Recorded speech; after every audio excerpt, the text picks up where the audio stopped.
ನಮಸ್ಕಾರ. Be happy gold ಚಾನಲ್ಗೆ ತಮಗೆಲ್ಲರಿಗೂ ಸ್ವಾಗತ. ಇವತ್ತಿನ ದಿನ ವಿಶೇಷವಾಗಿರುವಂಥ ವಿಚಾರವನ್ನು ತಿಳಿಸ್ಕೊಡ್ತಾ ಇದ್ದೀನಿ. ಯಾವುದು? ವಾಸ್ತು ಅಂದರೆ ಏನು ಅನ್ನೋ ಬಗ್ಗೆ ತಿಳ್ಕೊಳ್ಳೋಣ. ಯಾತಕ್ಕೋಸ್ಕರ ನಾವು ವಾಸ್ತು ಇರುವಂಥ ಮನೆ ಇರಬೇಕಾ, ಮನೆ ಇಲ್ದಿರೋರು ಏನು ಮಾಡಬೇಕು, ಹಾಗೆಯೇ ಬಾಡಿಗೆ ಮನೆಗಿರೋರಿಗೆ ವಾಸ್ತು ಅನ್ನೋದು ಇಂಪಾರ್ಟೆಂಟ್ ಆಗುತ್ತಾ, ಓನರ್ಗೆ ಎಷ್ಟು ಇಂಪಾರ್ಟೆಂಟು, ಅನಾದಿ ಕಾಲದಲ್ಲಿ ವಾಸ್ತು ಇತ್ತ, ಈಗ ಮಾತ್ರ ಯಾಕೆ ವಾಸ್ತು ಭಾಳ ಜಾಸ್ತಿ ಜೋರಾಗಿದೆ, ಅನೇಕ ಜನ ವಾಸ್ತುಗಳಿದ್ದಾರೆ, ಆದರೂ ಎಲ್ಲಿ ಯಾಕೆ ಸ್ವಲ್ಪ ತೊಂದರೆ ಆಗತ್ತೆ, ಏನು ಎತ್ತ ಅನ್ನೋ ವಿಚಾರವಾಗಿ ಕೂಡ ನಾನು ಸವಿಸ್ತಾರವಾಗಿ ತಮಗೆ ತಿಳಿಸ್ಕೊಡ್ಲಿಕ್ಕೆ ಬಯಸ್ತಾ ಇದ್ದೀನಿ. ವಾಸ್ತು ಅಂದರೆ ವಸ್ತು ಅಂತ, ವಸ್ತು ಇತಿ ವಾಸ್ತು ಅಂತ. ಯಾವ ಒಂದು ಜಾಗದಲ್ಲಿ ಒಂದು ವಸ್ತು ಇರುತ್ತೋ ಅದನ್ನು ನಾವು ವಸ್ತು ಇತಿ ವಾಸ್ತು ಅಂತ ಕರಿತೇವೆ.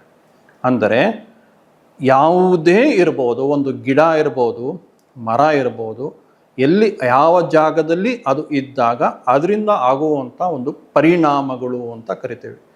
ಇದನ್ನು ಹೆಚ್ಚಿಗೆ ಉಲ್ಲೇಖನ ಮಾಡ್ತಾ ಹೋದಾಗ ಅನೇಕ ನಮ್ಮ ಋಷಿ ಪರಂಪರೆಯಲ್ಲೂ ಕೂಡ ಸಾಕಷ್ಟು ಮಹನೀಯರು ಕೂಡ ವಾಸ್ತು ವಿಚಾರಗಳನ್ನು ನಮಗೆ ತಿಳಿಸ್ಕೊಟ್ಟಿದ್ದಾರೆ. ಹಾಗಾದರೆ ಸ್ವಲ್ಪ ವರ್ಷಗಳ ಹಿಂದೆ ಈ ವಾಸ್ತು ಬಗ್ಗೆ ಯಾರೂ ಕೂಡ ಅಷ್ಟು ಚರ್ಚೆಯನ್ನು ಮಾಡ್ತಾ ಇರಲಿಲ್ಲ, ಅಷ್ಟು ಕನ್ಸರ್ನ್ ಆಗಿರಲಿಲ್ಲ. ಈಗೇನು ಇದ್ದಕ್ಕಿದ್ದಾಗೆ ವಾಸ್ತು ಬಂದಿದೆ ಅಂತ ಅನಿಸೋದಾದರೆ, ಸಂಕಟ ಬಂದಾಗ ವೆಂಕಟರಮಣ ಒಂದಾಯಿತು ಅಂದರೆ ಎಲ್ಲದಕ್ಕೂ ಇನ್ವೆನ್ಷನ್ ಅಂತ ಇನ್ನೊಂದಿದೆ. ಅಂದರೆ ಪ್ರಕೃತಿನಲ್ಲಿ ಆಗಾಗ ಬದಲಾವಣೆಗಳು ಆಗ್ತಾ ಇರುತ್ತೆ, ಮಾಧ್ಯಮಗಳು ಇದರಲ್ಲಿ ಬಹಳ ಪ್ರಾಮುಖ್ಯ ಪಾತ್ರ ವಹಿಸಿದೆ ಅಂತ ಹೇಳ್ತೀನಿ. ಯಾಕೆಂದರೆ ಇವತ್ತು ಟಿ ವಿ ಇರ್ಬೋದಾಗಿತ್ತು, ಅಥವಾ ಮೊಬೈಲ್ ಇರ್ಬೋದು, ಇವತ್ತು ಇಂಟರ್ನೆಟ್ ಇರ್ಬೋದು. ನಿಮ್ಮ ಮೊಬೈಲ್ಗಳಿಗೆ ನೀವು ಜಸ್ಟ್ ಗೂಗಲ್ನಲ್ಲಿ ಸರ್ಚ್ ಮಾಡಿದ್ರೆ ಅನೇಕ ವಿಚಾರದಲ್ಲಿ ಕೂಡ, ಇವತ್ತು ChatGPT ಅಂತ ಇನ್ನೊಂದು ಕೂಡ ಇದೆ, ಈ ಥರ ಅನೇಕ ವಿಚಾರಗಳಲ್ಲಿ ಕೂಡ ನೀವು ಒಮ್ಮೆ ಒತ್ತಿದ್ರೆ ಸಾಕು, ಎಲ್ಲ ವಿಚಾರಗಳು ನಿಮಗೆ ಅಂಗೈಯಲ್ಲಿ ಸಿಗುತ್ತೆ.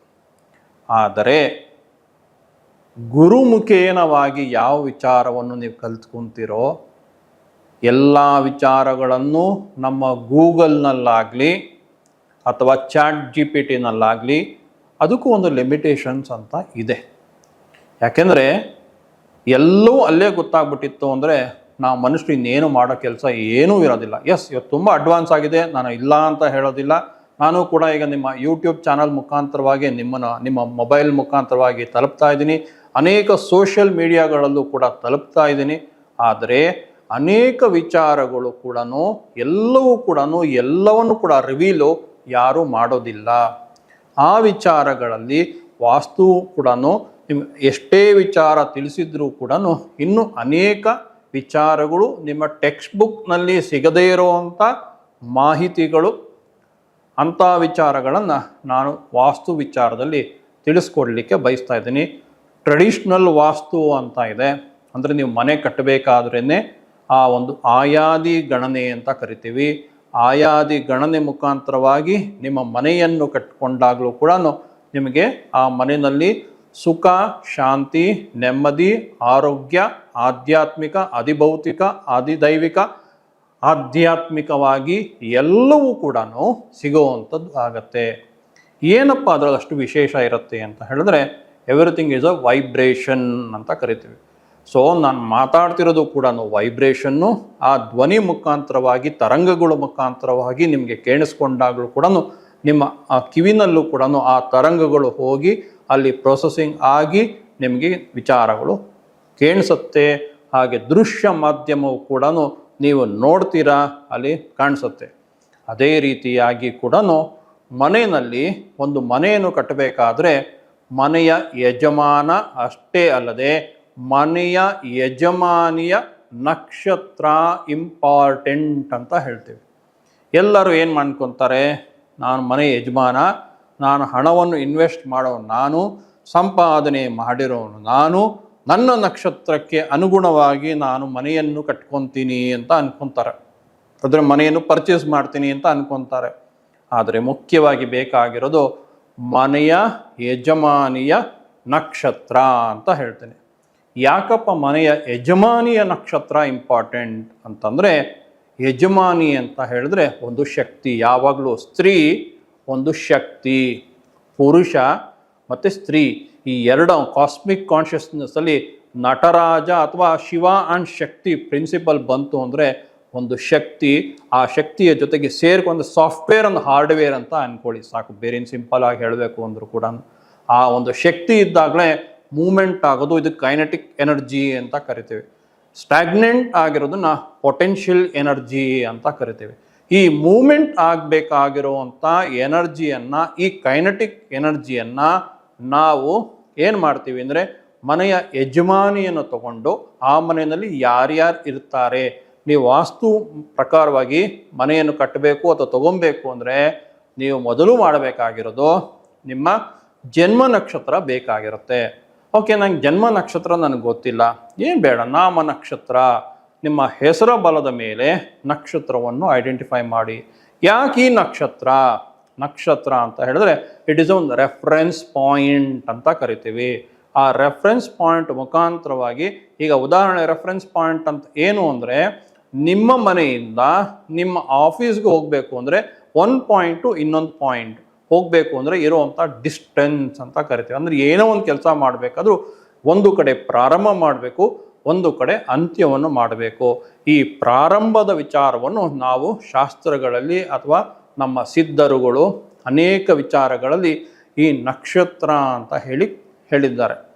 ನಮ್ಮ ಪ್ರಕೃತಿನಲ್ಲಿ ಆ ಸೆಲೆಸ್ಟ್ರಿಯಲ್ ಬಾಡೀಸು ಆಕಾಶದಲ್ಲಿ ನಮಗೆ ಕಾಣಿಸುತ್ತೆ. ಇದರ ವಿಚಾರ ಮತ್ತೊಮ್ಮೆ ನಾನು ನಕ್ಷತ್ರ ವಿಚಾರಗಳು ಬಂದಾಗ ನಾನು ಇನ್ನು ದೀರ್ಘವಾಗಿ ಇದ್ರ ಬಗ್ಗೆ ಮಾತಾಡ್ತೀನಿ.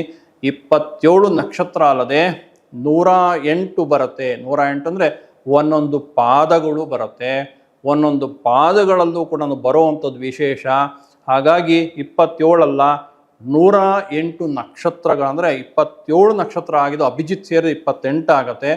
ಆದರೆ ಅದರ ಪಾದಗಳನ್ನ ಸೇರಿಸಿದಾಗ ಒಟ್ಟು 108 ಆಗುತ್ತೆ. 360 ಡಿಗ್ರೀಸಲ್ಲೂ ಕೂಡ ಎಲ್ಲ ವಿಚಾರವನ್ನು ತಿಳಿಸ್ಬೋದು. ಅದು ಮತ್ತೊಮ್ಮೆ ಮಾತಾಡೋಣ. ಈಗ ವಾಸ್ತು ವಿಚಾರಕ್ಕೆ ಬಂದಾಗ ನೀವು ಮಾಡಬೇಕಾಗಿರೋದು ಎಲ್ಲರಿಗೂ ಗೊತ್ತೇ ಇದೆ, ಅಗ್ನಿ ಮೂಲೆಯಲ್ಲಿ ಅಡುಗೆ ಮನೆ ಇರಬೇಕು, ದೇವ ಮೂಲೆಯಲ್ಲಿ ದೇವರ ಮನೆ ಇರಬೇಕು, ಮತ್ತು ಮಾಸ್ಟರ್ ಬೆಡ್ರೂಮು ಸೌತ್ ವೆಸ್ಟಲ್ಲಿ ಇರಬೇಕು. ಇದು ನೀವು ಎಲ್ಲೇ ನೀವು ಗೂಗಲ್ಲು ಇನ್ನೊಬ್ಬರು ಮತ್ತೊಬ್ಬರು ಇನ್ಕ್ಲೂಡಿಂಗ್ ಒಬ್ಬ ಕನ್ಸ್ಟ್ರಕ್ಷನ್ ಮಾಡೋ ಅಂಥ ಒಬ್ಬ ಹುಡುಗನಿಗೂ ಕೂಡ ಇವತ್ತು ಎಲ್ಲೇ ನಾ ಆ ಮನೆಗೆ ಮಾಡಿಬಿಟ್ಟಿದ್ದೀನಿ ಸ್ವಾಮಿ, ನಮಗೆ ಎಕ್ಸ್ಪೀರಿಯನ್ಸ್ ಇದೆ, ಅವ್ರ ಮನೆಯಲ್ಲೂ ಹೀಗೆ ಮಾಡಿದ್ದೀನಿ ಅಂತ ಹೇಳೋರು ಎಲ್ಲರೂ ಇರ್ತಾರೆ. ಆದರೆ ಉದಾಹರಣೆ ಕೊಡ್ತೀನಿ ನಾನು, ತಿಳ್ಕೊಳ್ಳಿ ಮೊದಲು. ನಿಮ್ಮ ನಾರ್ತ್ ಈಸ್ಟ್ ಸೆಕ್ಟರ್ ದೇವ ಮೂಲೆ ನಿಮ್ಮ ಪಕ್ಕದ ಮನೆಯವರಿಗೆ ಅಗ್ನಿ ಮೂಲೆ ಆಗಿರುತ್ತೆ. ಸೇಮ್ ಅಲ್ವಾ? ಹೇಗಿದು ಮತ್ತೆ? ನಿಮಗೆ ದೇವ ಮೂಲೆ, ಅವರಿಗೆ ಅಗ್ನಿ ಮೂಲೆ. ಸೊ ಎಲ್ಲಿಂದ ಇದು ಉತ್ಪಾದನೆ ಆಯಿತು? ಬ್ರಹ್ಮಸ್ಥಳ ಅಂತ ಹೇಳ್ತೇನೆ. ಸೊ ಇದ್ರ ಬಗ್ಗೆ ನಾನು ಇನ್ನೂ ಹೇಳ್ತಾ ಹೋಗಬೇಕು ಅಂದರೆ ನಾನು ಒಂದು ಕ್ಲಾಸೇ ಮಾಡಬೇಕಾಗತ್ತೆ. ಎಸ್, ಅಫ್ಕೋರ್ಸ್ ಕ್ಲಾಸ್ ಬೇಕು. ಯಾರಾದರೂ ಈ ವಿಚಾರಗಳನ್ನು ಕಲಿಬೇಕು ಅಂತ ಇದ್ರೂ ಕೂಡ ನಾನು ತರಗತಿಗಳನ್ನು ಕೂಡ ಮಾಡ್ತೇನೆ.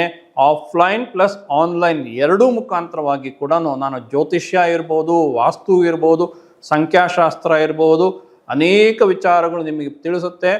ಯಾವುದನ್ನು ಬೇಕಾದರೂ ಕೂಡ ನೀವು ಆಫ್ಲೈನಲ್ಲೂ ಕಲಿಬೋದು, ಅಂದರೆ ಬಂದು ನನ್ನ ಸಂಸ್ಥೆಯ ಮುಖಾಂತರವಾಗಿ ಬಂದು ಕೂಡ ಕಲಿಬೋದು.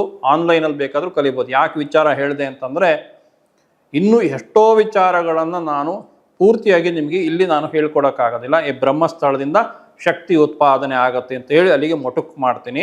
ಇನ್ನು ಅದ್ರ ವಿಚಾರ ಬೇಕು ಅಂದರೆ ಕ್ಲಾಸನ್ನು ಕಂಡಕ್ಟ್ ಮಾಡ್ತೀನಿ ಅಂತ ಹೇಳ್ತಾ ಇದ್ದೀನಿ. ಸೊ ಈ ಬ್ರಹ್ಮಸ್ಥಳವನ್ನು ಕೂಡ ನಾವು ಐಡೆಂಟಿಫೈ ಮಾಡಿಕೊಂಡು ಇಲ್ಲಿಂದ ನಾವು ಬ್ರಹ್ಮಸ್ಥಳದಿಂದ ನಿಂತ್ಕೊಂಡು ನಾವು ಡಿಗ್ರಿಗಳ ಮುಖಾಂತರವಾಗಿ ಪೂರ್ವ ಯಾವುದು, ಪಶ್ಚಿಮ ಯಾವುದು, ಉತ್ತರ ಯಾವುದು, ದಕ್ಷಿಣ ಯಾವುದು, ಒಟ್ಟು 10 ದಿಕ್ಕುಗಳ ನಿರ್ಣಯ ಇಲ್ಲಿ ಮಾಡಬೇಕು ಅಂತ ಹೇಳ್ತೀನಿ. ಎಲ್ಲರೂ ಏನು ಮಾಡ್ತಾರೆ, ಮೊಬೈಲ್ನಲ್ಲಿರೋ ಕಾಂಪಾಸನ್ನು ತಗೊಂಡು ಡೋರ್ ಫೇಸಿಂಗ್ ಹೋಗಿ ಆ ಡೋರ್ ಮುಂದೆ ಹೋಗಿ ನಿಂತ್ಕೊಂಡು ಆ ಒಂದು ಡಿಗ್ರಿ ಯಾವ ಒಂದು ಕಡೆ ಎಷ್ಟು ಡಿಗ್ರಿ ಇದೆ ಅಂತ ನೋಡಕ್ಕೆ ಹೋಗ್ತೇವೆ. ಇದೇನು ಹೇಳಿದ್ದು, ಎಷ್ಟೋ ವಿಚಾರಗಳನ್ನು ಪುಸ್ತಕ ಅಥವಾ ನೀವು ಅನೇಕ ಇಂಟರ್ನೆಟ್ ಮುಖಾಂತರವಾಗಿ ಕೂಡ ನೋಡಲಿಕ್ಕೆ ಹೋಯ್ತು ಅಂತ ಹೇಳಿದ್ರೆ ನಿಮಗೆ ಅಷ್ಟು ಸಮಂಜಸವಾಗಿ ಇನ್ಫಾರ್ಮೇಷನ್ ಸಿಗತ್ತೆ. ಆದರೆ ಅದರೊಳಗಿರುವಂಥ ಟೆಕ್ನಿಕ್ಸ್ ಬೇಕು ಅಂತಂದರೆ ಸರಿಯಾದವರಿಂದ ಮಾಹಿತಿಯನ್ನು ಪಡಿಬೇಕು ಅಂತ ಹೇಳ್ತೀನಿ. ನಾನು ಒಬ್ಬನೇ ಅಲ್ಲ ಅಂತ ಕೂಡ ಅದನ್ನು ಕೂಡ ಘಂಟಾಘೋಷವಾಗಿ ಹೇಳ್ತೀನಿ. ಮರಕ್ಕಿನ್ನ ಮರ ದೊಡ್ಡದು, ನಾನು ಕೂಡ ಕಲ್ತಿದ್ದು ಅನೇಕ ಗುರುಗಳಿಂದ.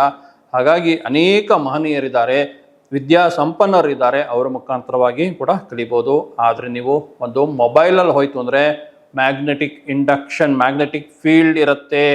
ಹಾಗಾಗಿ ಸರಿಯಾಗಿರುವಂಥ ಅದಕ್ಕೆ ಆದಂಥ ಕೆಲವು ಅದು ಇರುವಂಥ ದಿಕ್ಸೂಚಿ ಇದೆ.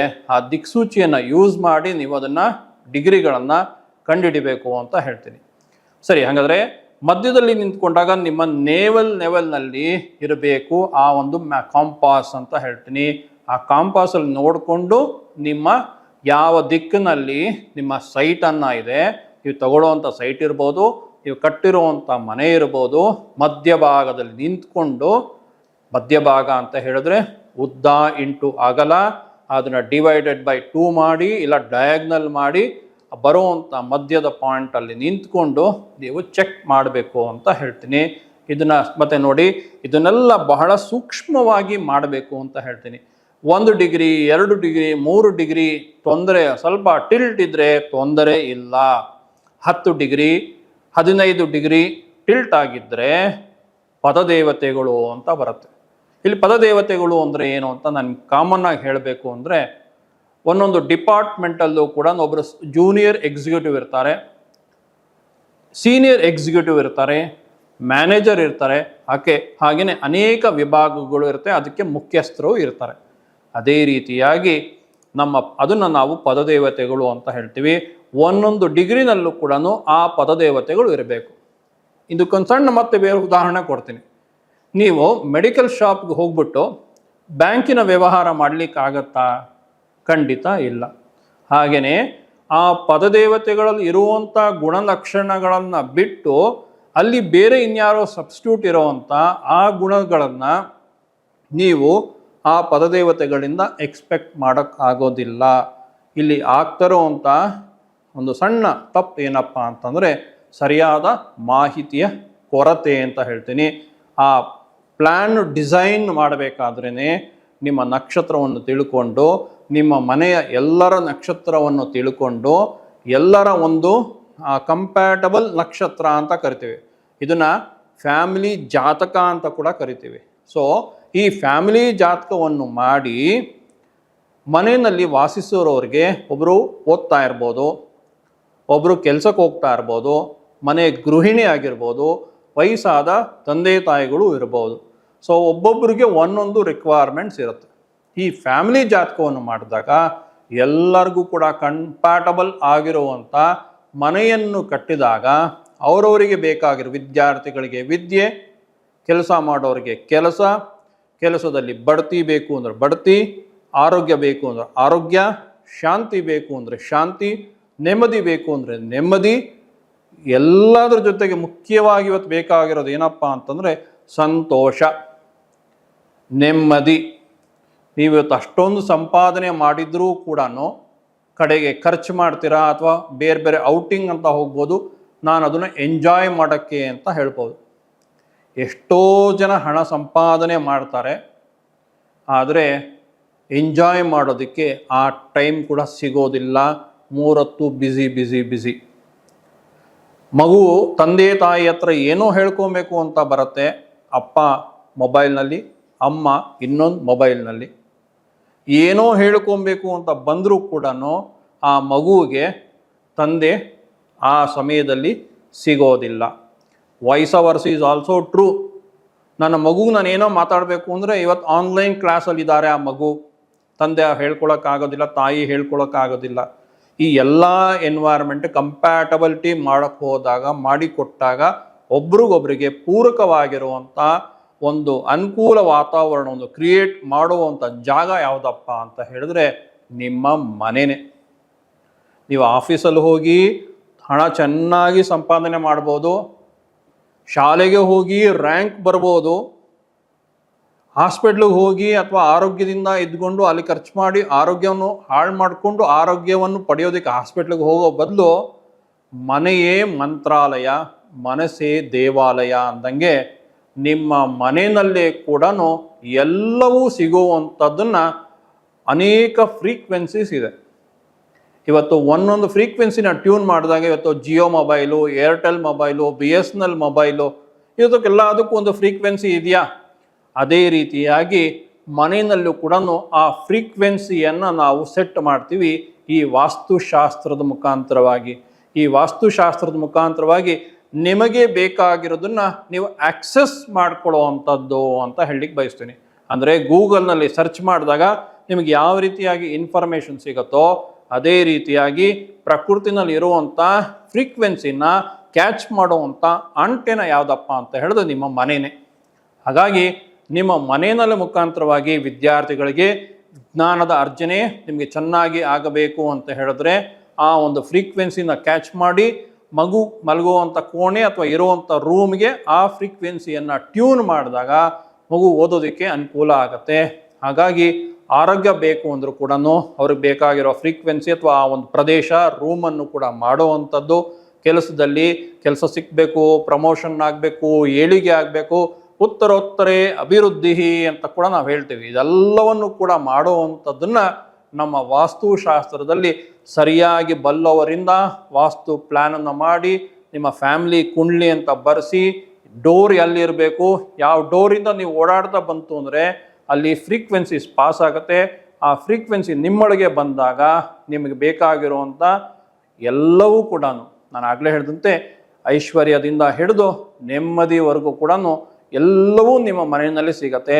ಹಿಂದಿನ ಕಾಲದಲ್ಲಿ ತೊಟ್ಟಿ ಮನೆಗಳು ಅಂತ ಮಾಡ್ತಾಯಿದ್ರು.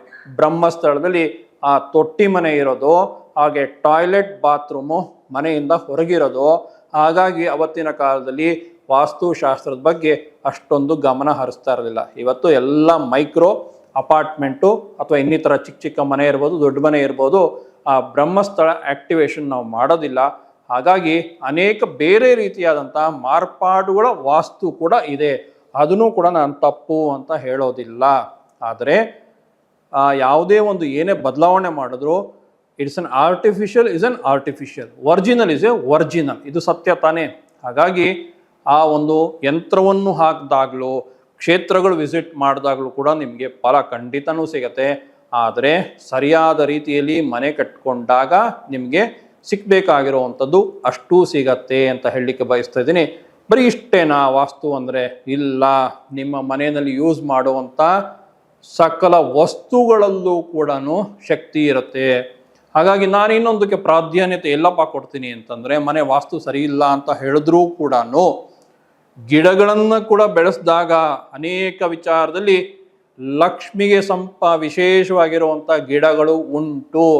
ನೀವು ಆ ಗಿಡಗಳನ್ನು ಕೂಡ ಮನೆಯಲ್ಲಿ ಲ್ಯಾಂಡ್ಸ್ಕೇಪಿಂಗ್ ಇರ್ಬೋದು, ಅಯ್ಯೋ ನನ್ನ ಇವತ್ತು ಅಪಾರ್ಟ್ಮೆಂಟಲ್ಲಿದ್ದೀನಿ, ನಾನು ಗಿಡಗಳನ್ನು ಬೆಳೆಸೋಕ್ಕಾಗೋದಿಲ್ಲ ಅಂತ ಹೇಳಿದ್ರು ಕೂಡ ನೀವು ಪಾಟಲ್ಲೂ ಕೂಡ ಇಡಬಹುದು. ಹಾಗಾಗಿ ಆ ಗಿಡಗಳನ್ನು ಯೂಸ್ ಮಾಡಿದಾಗಲೂ ಕೂಡ ವೈಬ್ರೇಷನ್ಸ್ ಬದಲಾವಣೆ ಆಗುತ್ತೆ. ಹಾಗಾಗಿ ಅನೇಕ ವಿಚಾರಗಳಲ್ಲಿ ವಾಸ್ತುವಿನ ಮುಖಾಂತರವಾಗಿ ನಾನು ವಾಸ ಮಾಡುವಂಥ ಮನೆಯಲ್ಲೇ ಕೂಡ ನನಗೆ ಬೇಕಾಗಿರುವಂಥ ಅಷ್ಟ ಸಮೃದ್ಧಿ ಅಂತ ಹೇಳ್ತೀನಿ. ಎಲ್ಲರೂ ಇನ್ನೇನು ವರಮಹಾಲಕ್ಷ್ಮಿ ಹಬ್ಬ ಆಚರಣೆ ಮಾಡ್ತೀರಾ. ವರಮಹಾಲಕ್ಷ್ಮಿ ಹಬ್ಬ ಆಚರಣೆ ಮಾಡುವಂಥದ್ರು ಕೂಡ ಅಷ್ಟಲಕ್ಷ್ಮಿಯರ ಅನುಗ್ರಹ ಬೇಕು ಅಂತಾನೆ.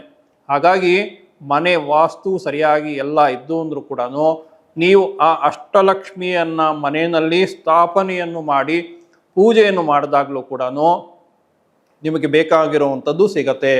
ಅನೇಕ ವಿಚಾರಗಳಲ್ಲಿ ಪದದೇವತೆಗಳನ್ನು ನೀವು ಸರಿಯಾಗಿ ಕನೆಕ್ಟ್ ಮಾಡಿಕೊಂಡಿದ್ದೆ ಆದರೆ ನಿಮಗೆ ಬೇಕಾಗಿರುವಂಥ ಅಷ್ಟೈಶ್ವರ್ಯ ಕೂಡ ಸಿಗತ್ತೆ, ನೆಮ್ಮದಿ ಸಿಗತ್ತೆ, ಆರೋಗ್ಯ ಸಿಗತ್ತೆ. ಇನ್ನು ಮುಂದೆ ಏನಾದರೂ ಇನ್ವೆನ್ಷನ್ ಮಾಡಬೇಕು, ಕ್ರಿಯೇಟಿವಿಟಿ ಮಾಡಬೇಕು, ಬೆಳಿಬೇಕು, ರಿಸರ್ಚ್ ಮಾಡಬೇಕು ಅಂದರೂ ಕೂಡ ಎಲ್ಲವೂ ಕೂಡ ನಿಮ್ಮ ಮನೆಯಲ್ಲಿ ಸಿಗತ್ತೆ ಅಂತ ಹೇಳಲಿಕ್ಕೆ ಬಯಸ್ತಾ ಇದ್ದೀನಿ. ಇನ್ನು ವಾಸ್ತುವಿನಲ್ಲಿ ಆದಾಯ ಅಂತ ಇದೆ, ವ್ಯಯ ಅಂತ ಇದೆ. ಏನು ಆದಾಯ? ನಿಮ್ಗೆ ಬ್ಯಾಂಕಲ್ಲಿ ಗೊತ್ತೇ, ಇದು ಬ್ಯಾಲೆನ್ಸ್ ಶೀಟ್ ತೊಗೊತೀರಾ, ಇನ್ನು ಯಾವ ರೀತಿಯಾಗಿ ನೀವು ಡೆಪಾಸಿಟ್ ಮಾಡಿದ್ರಿ, ಯಾವ ರೀತಿ ಖರ್ಚು ಮಾಡಿದ್ರಿ, ಚಾರ್ಟರ್ಡ್ ಅಕೌಂಟೆಂಟ್ ಹತ್ರ ಹೋಗ್ತೀರಾ, ಅವರೆಲ್ಲನೂ ಅದು ಟ್ಯಾಕ್ಸ್ ಆಡಿಟಿಂಗ್ ಮಾಡ್ತಾರೆ. ಇದೆಲ್ಲವೂ ಕೂಡ ನಿಮ್ಮ ಮನೆಯಲ್ಲೇ ಆಗ್ತಾ ಇರುತ್ತೆ. ಸೊ ನಿಮ್ಮ ಮನೆಯಲ್ಲಿ ಯಾವ ರೀತಿಯಾದಂಥ ಆದಾಯ ಇದೆ, ಯಾವ ರೀತಿಯಾದಂಥ ವ್ಯಯ ಇದೆ ಅಂತ ಕೂಡ ಮತ್ತು ಅದಕ್ಕೆ ಫಾರ್ಮುಲಾಗಳಿದೆ. ಆ ಫಾರ್ಮುಲಾವನ್ನು ಕರೆಕ್ಟಾಗಿ ಅಪ್ಲೈ ಮಾಡಿದ್ರೆ ಮ್ಯಾಥಮೆಟಿಕಲ್ ಕ್ಯಾಲ್ಕುಲೇಷನ್, ಸುಮ್ಮನೆ ವಾಸ್ತು ತಕ್ಷಣ ಬ್ಲೈಂಡಾಗಿ ಒಂದು ಕನ್ಸ್ಟ್ರಕ್ಷನ್ ಮಾಡೋವಂಥದ್ದು ಅಲ್ಲ. ಅದಕ್ಕೆ ಸರಿಯಾಗಿರುವಂಥ ಮ್ಯಾಥಮೆಟಿಕ್ಸಲ್ ಫಾರ್ಮುಲಾವನ್ನು ಅಪ್ಲೈ ಮಾಡಿ ಒಂದೊಂದು ರಿಮೈಂಡರ್ ಬಂತು ಅಂದರೆ ಅದಕ್ಕೆ ಇರುವಂಥ ಗುಣಸಂಪನ್ನಗಳಿದೆ, ಕ್ಯಾರೆಕ್ಟರಿಸ್ಟಿಕ್ಸ್ ಇದೆ. ಆ ಕ್ಯಾರೆಕ್ಟರಿಸ್ಟಿಕ್ಸ್ ಇದ್ದಾಗ ನಿಮಗೆ ನಿಮ್ಮ ಅಕೌಂಟಲ್ಲಿ ಎಷ್ಟು ಅಮೌಂಟ್ ಇರುತ್ತೋ ಅಷ್ಟನ್ನೇ ನೀವು ವಿಡ್ರಾ ಮಾಡಲಿಕ್ಕೆ ಆಗೋದು ಅಲ್ವಾ. ಅದೇ ರೀತಿಯಾಗಿ ನಿಮ್ಮ ಮನೆಯಲ್ಲಿ ಯಾವ ರೀತಿಯಾದಂಥ ಆದಾಯದ ಫ್ರೀಕ್ವೆನ್ಸಿ ಇದೆಯೋ ಆ ಫ್ರೀಕ್ವೆನ್ಸಿ ನೀವು ಕನೆಕ್ಟ್ ಮಾಡಿಕೊಂಡಾಗ್ಲೂ ಅಥವಾ ನೀವು ಅಲ್ಲಿ ವಾಸ ಮಾಡೋಕ್ಕೆ ಸ್ಟಾರ್ಟ್ ಮಾಡಿದಾಗಲೂ ಕೂಡ ನಿಮ್ಮ ಗುಣ ಆ ರೀತಿಯಾಗಿ ಬರಲಿಕ್ಕೆ ಪ್ರಾರಂಭ ಆಗುತ್ತೆ, ಆದಾಯ ಆ ರೀತಿ ನಿಮಗೆ ಬರುತ್ತೆ. ಈ ರೀತಿಯಾಗಿ ಆದಾಯವನ್ನು ಕೂಡ ನೀವು ಪರಿಗಣಿಸ್ಬೋದು. ಮುಂದಿನ ಸಂಚಿಕೆಗಳಲ್ಲಿ ಸವಿಸ್ತಾರವಾಗಿ ಯಾವ ಸಂಖ್ಯೆ ಬಂದರೆ, ಯಾವ ಆದಾಯ ಬಂತು ಅಂದರೆ ನಿಮಗೆ ಯಾವ ರೀತಿಯಾದಂಥ ಇನ್ಕಮ್ ಬರುತ್ತೆ ಅಂತ ಕೂಡ ತಿಳಿಸ್ಕೊಡ್ತೀನಿ. ಅದೇ ರೀತಿಯಾಗಿ ಒಂದು ವ್ಯಯ ಅಂದರೆ ಖರ್ಚು, ಯಾವ ರೀತಿಯಾಗಿ ಖರ್ಚುಗಳಾಗತ್ತೆ ಅಂತ ಕೂಡ ತಿಳಿಸ್ಕೊಡ್ತೀನಿ. ನೀವು ಆಶ್ಚರ್ಯ ಪಡ್ತೀರಾ, ಹೌದಲ್ಲ ನಾನು ಬರೀ ಎಂಟರ್ಟೈನ್ಮೆಂಟ್ಗೋಸ್ಕರ ಖರ್ಚು ಮಾಡ್ತಾ ಇದ್ದೆ, ಬರೀ ಮೋಜು ಮಸ್ತಿಗೆ ನಾನು ಖರ್ಚು ಮಾಡ್ತಾ ಇದ್ದೆ ಅಂತ ಅರ್ಥ ಆಯಿತು ಅಂದರೆ ಎಲ್ಲೆಲ್ಲಿ ಯಾವ ಖರ್ಚನ್ನು ನಿಲ್ಲಿಸಬೇಕು ಅಂತ ಅರ್ಥ ಆಗಲಿಕ್ಕೆ ನಿಮಗೆ ಪ್ರಾರಂಭ ಆಗುತ್ತೆ. ಈ ವಿಚಾರವನ್ನು ಕೂಡ ಸವಿಸ್ತಾರವಾಗಿ ವ್ಯಯಗಳಲ್ಲೂ ಕೂಡ ತಿಳಿಸ್ಬೋದು. ಹಾಗೆಯೇ ವಾರ, ತಿಥಿ, ನಕ್ಷತ್ರ ಮತ್ತು ಮನೆಯ ಆಯಸ್ಸು, ಮನೆಗೆ ನಕ್ಷತ್ರ ಉಂಟು, ಹೇಗೆ ಮನುಷ್ಯರಿಗೆ ನಕ್ಷತ್ರ ಇದೆಯೋ ಮನೆಗೂ ಕೂಡ ನಕ್ಷತ್ರ ಉಂಟು. ಎಲ್ಲರೂ ಏನು ಮಾಡ್ತಾರೆ, ನೀವು ಪ್ರಾರಂಭ ಮಾಡಿದ್ದಿನೋ ಅಥವಾ ಗೃಹ ಪ್ರವೇಶ ಮಾಡಿದ್ದಿನೋ ಬರೋವಂಥ ನಕ್ಷತ್ರ ನಿಮ್ಮ ಮನೆಯ ನಕ್ಷತ್ರ ಅಂತ ಅಂದ್ಕೊಂಡ್ರೆ ಇದು ಅಲ್ಲ. ಉದ್ದ ಇಂಟು ಅಗಲ ಮೆಷರ್ಮೆಂಟ್ ಮಾಡುವಂಥದ್ದು ಒಂದು ಮ್ಯಾಥಮೆಟಿಕಲ್ ಫಾರ್ಮುಲಾ ಇದೆ. ಆ ಫಾರ್ಮುಲಾ ಮುಖಾಂತರವಾಗಿ ನಿಮಗೆ ಮನೆಯ ನಕ್ಷತ್ರ ಕೂಡ ಸಿಗತ್ತೆ. ಆ ನಕ್ಷತ್ರ ನಿಮ್ಮ ನಕ್ಷತ್ರಕ್ಕೆ ಹೊಂದಾಣಿಕೆ ಇದೆಯಾ ನೋಡಬೇಕು, ಕಂಪ್ಯಾಟಬಿಲಿಟಿ ಇದೆಯಾ ನೋಡಬೇಕು. ಸಂಪತ್ತಾರೆ ಇದೆಯೋ, ವಿಪತ್ತಾರೆ ಇದೆಯೋ, ಕ್ಷೇಮತಾರೆ ಇದೆಯೋ, ಇದನ್ನೆಲ್ಲವೂ ಕೂಡ ಮ್ಯಾಚ್ ಮಾಡಿ ನೀವು ಮನೆಯನ್ನು ಕಟ್ಟಿದ್ದೇ ಆದರೆ ನಿಮಗೆ ಆ ಮನೆಯಲ್ಲಿರುವಂಥದ್ದು ವೈಬ್ರೇಷನ್ಸು ಅಥವಾ ಅಲ್ಲಿ ಬೇಕಾಗಿರುವಂಥ ಅನುಕೂಲಗಳು ಸಿಗತ್ತೆ. ಮತ್ತು ಅದಕ್ಕೂ ಕೂಡ ಅನೇಕ ಸಂಖ್ಯೆಗಳು ಬರುತ್ತೆ. ಆ ಸಂಖ್ಯೆಗಳಲ್ಲೂ ಕೂಡ ಸ್ಪೆಸಿಫಿಕ್ ಆಗಿ ಇದಿತ್ತು ಅಂದರೆ ಇದು ಅಂತ ಹೇಳ್ಬೋದು. 1+1 = 2 ಅಂತ ಹೇಳ್ತೀವಿ. ಹಾಗೆಯೇ ನಿಮ್ಮ ಮನೆಯಲ್ಲೂ ಕೂಡ ಇರುವಂಥ ಅಷ್ಟೂ ವಿಚಾರಗಳನ್ನು ನಿಮ್ಮ ಉದ್ದ, ನಿಮ್ಮ ಗೋಡೆ, inner wall to inner wall ಅಂತ ಹೇಳ್ತೇವೆ, ಅಗಲ ಮತ್ತು ಉದ್ದ, ಇದನ್ನು ಮೆಷರ್ ಮಾಡಿ ಅದನ್ನು ಕರೆಕ್ಟಾಗಿ ಮ್ಯಾಥಮೆಟಿಕ್ಸ್ ಪ್ರಕಾರ ಕ್ಯಾಲ್ಕುಲೇಷನ್ ಮಾಡಿದ್ದೇ ಆದರೆ ನಿಮ್ಮ ಕನ್ನಡಿಯ ಮುಂದೆ ನೀವು ಹೆಂಗೆ ಕಾಣಿಸ್ತಿರೋ, ನಿಮ್ಮ ಒಳಗಿನ ಶಕ್ತಿಗಳು ಯಾವ ರೀತಿ ವರ್ಕ್ ಮಾಡ್ತಾ ಇದೆ, ನಿಮ್ಮ ಮನಸ್ಸು ಯಾವ ರೀತಿ ವರ್ಕ್ ಮಾಡ್ತಾ ಇದೆ, ನಿಮ್ಮ ಬುದ್ಧಿ ಯಾವ ರೀತಿ ವರ್ಕ್ ಮಾಡ್ತಾ ಇದೆ, ನೀವು ಯಾವ ರೀತಿ ಅಭಿವೃದ್ಧಿ ಆಗ್ತಾ ಇದ್ದೀರಾ, ಯಾತಕ್ಕೆ ಅಭಿವೃದ್ಧಿ ಆಗ್ತಾ ಇಲ್ಲ ಅಂತ ಹೇಳಿ ಖಡಾಖಂಡಿತವಾಗಲೂ ಕೂಡ ವಾಸ್ತುಶಾಸ್ತ್ರದ ಮುಖಾಂತರವಾಗಿ ಕೂಡ ತಿಳಿಸ್ಕೊಡ್ಬೋದು. ಇದನ್ನು ಆಸಕ್ತಿ ಇದ್ದರೆ ಕಲಿಬೋದು. ನೀವು ಆನ್ಲೈನ್ ಅಥವಾ ಆಫ್ಲೈನಲ್ಲೂ ಕಲಿಬೋದು, ಅಥವಾ ಬೇಕಿದ್ರೆ ಕನ್ಸಲ್ಟೇಷನ್ ಅಂತ ಕೂಡ ಮಾಡಿಸ್ಕೊಬೋದು. ಏನು ಬೇಕಾದರೂ ಮಾಡ್ಬೋದು. ಓರಿಯೆಂಟೇಷನ್ ಕರೆಕ್ಟಾಗಿರಬೇಕು. ಎಲ್ಲ ಇತ್ತು ಅಂದಾಗಲೇ ವಾಸ್ತು ಚೆನ್ನಾಗಿರುತ್ತೆ. ಆ ಮನೆಯಲ್ಲಿ ಇದ್ದಾಗ ನಿಮಗೆ ಬೇಕಾಗಿರೋದು ಸರ್ವವೂ ಸಿಗತ್ತೆ ಅಂತ ಹೇಳ್ತಾ ಈ ಕಾರ್ಯಕ್ರಮವನ್ನು ಇಲ್ಲಿಗೆ ಮುಗಿಸ್ತಾ ಇದ್ದೀನಿ. ನಮಸ್ಕಾರ.